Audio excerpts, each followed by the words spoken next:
Prijevozna sredstva. Možeš li pogoditi ime ovog vozila? Brod. Brodovi plivaju po velikim oceanima i rijekama, noseći teret ili vozeći ljude na uzbudljiva putovanja. Možete li pogoditi ime ovog vozila? Zrakoplov. Zrakoplovi su poput ptica koji lete visoko u nebo, noseći nas na putovanja diljem svijeta brže od bilo kojeg drugog prijevoznog sredstva. Možeš li pogoditi ime ovog vozila? Traktor. Traktori su kao snažni radnici na farmi. Pomažu nam obrađivati tlo i sijati sjeme kako bi rasle ukusne biljke. Možete li pogoditi ime ovog vozila? Podmornica. Podmornice istražuju dubine oceana poput istraživača morskih tajni, pomažući nam da otkrijemo čuda ispod površine mora. Možeš li pogoditi ime ovog vozila? Vatrogasno vozilo.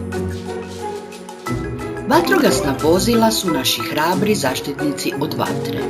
Brzo stižu na mjesta nesreće kako bi nas zaštitili i pomogli.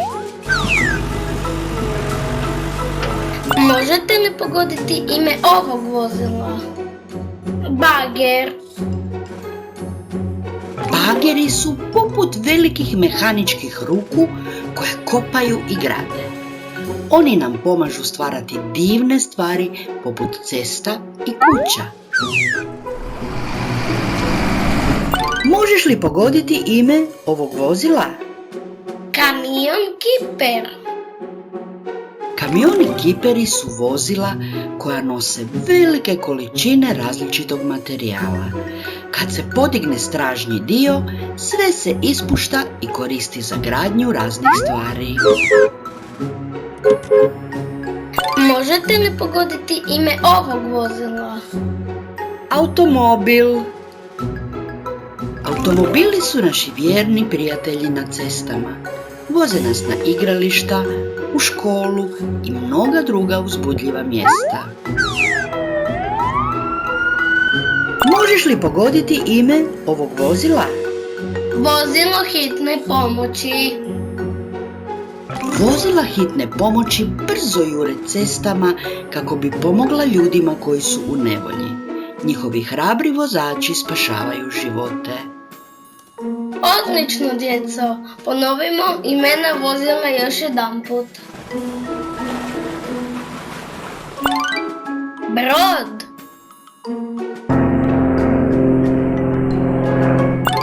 Zrakoplov. Traktor. Podmornica. Vatrogasno vozilo.